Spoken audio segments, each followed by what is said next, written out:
I've always wanted to do a show with women of different generations, backgrounds. This is that show.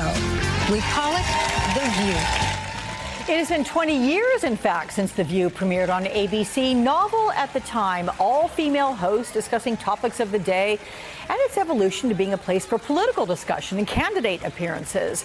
With more than 20 co-hosts over the years, the new book, The Ladies Who Punch, goes behind the scenes of the daytime talk show. It is now a New York Times bestseller.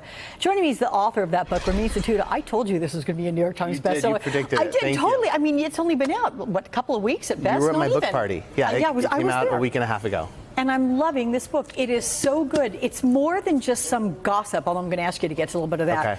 Okay. But the genesis of this show is so fascinating because when you think, I mean, this began by Barbara Walters, iconic journalist. I mean, a true journalist in the sense of the word.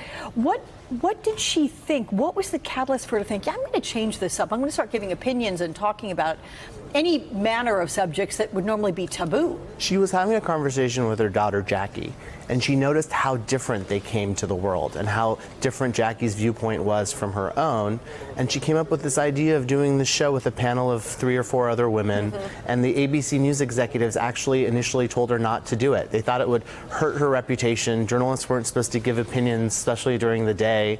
And they tried to dissuade her from doing it, but Barbara always persevered and managed to get the show on the air. And it wouldn't have happened without her, right? Oh, absolutely not. She pulled every connection in the book. The ratings were actually very bad in the beginning, but the daytime team was scared to cancel Barbara Walters' show, so they kept it on because it was Barbara Walters. Yeah.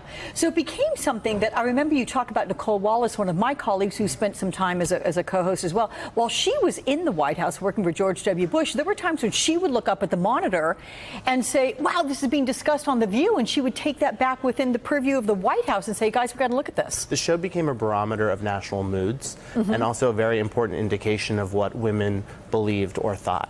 Because it was airing during the daytime, a lot of the viewers were, stay-at-home moms. Candidates used it to reach undecided female voters, particularly in 2008 and 2016 again, with Hillary Clinton going on many times. And so it became a very important political show, particularly after they hired a conservative, Elizabeth Hasselbeck, in 2003. Yeah. Now, in terms of the politics, there can be politics between these women, and they do not agree. I mean, it can get pretty rough and tumble on that show.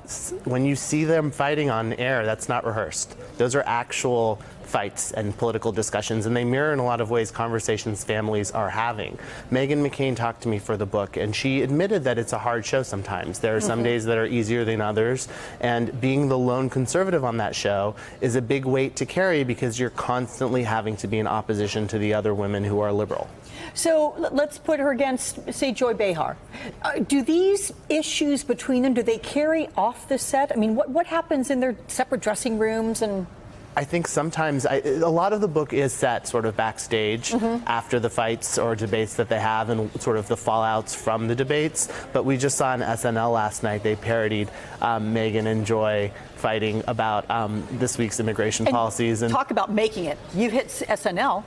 That was what Barbara believed, that when SNL started spoofing the show, that's when it had arrived. Yeah. And they were pretty tough on Debbie Matenopoulos, but other than that, the SNL spoofs really did sort of help the show become part of our culture. Yeah, and we were talking about Debbie Matenopoulos. In fact, that she's got a career out of this. She was 22 when she began as a host of the show, plucked out of obscurity. She was in college still. She had no professional TV experience, sitting across from Barbara every day. I need one juicy tidbit before we let you go. What do you want to know? I mean, there's so many different... The one that you find the most interesting. I think that what was most interesting was what happened during the Rosie O'Donnell years, because she propelled the show into the show it became, and also her fighting with Donald Trump, who was watching the show in 2006 on the day that Rosie was making fun of her and threatened to sue Barbara Walters, ABC, everyone on that show, and then went on every network. It was a preview of the 2016 campaign. Yeah. Every network attacking her for making fun of him. Well, it's cool the way you break down the book. Barbara's perspective, Rosie's perspective, and Whoopi's perspective. Yeah, it's all good. Ramin, thank you for joining me, my friend, and good luck with this book, already a bestseller. It's all good. Again, everybody, Ladies Who Punch. It's a great read. Thanks for your time. Hey there, I'm Chris Hayes from MSNBC. Thanks for watching MSNBC on YouTube. If you want to keep up to date with the videos we're putting out, you can click subscribe just below me, or click over on this list to see lots of other great videos.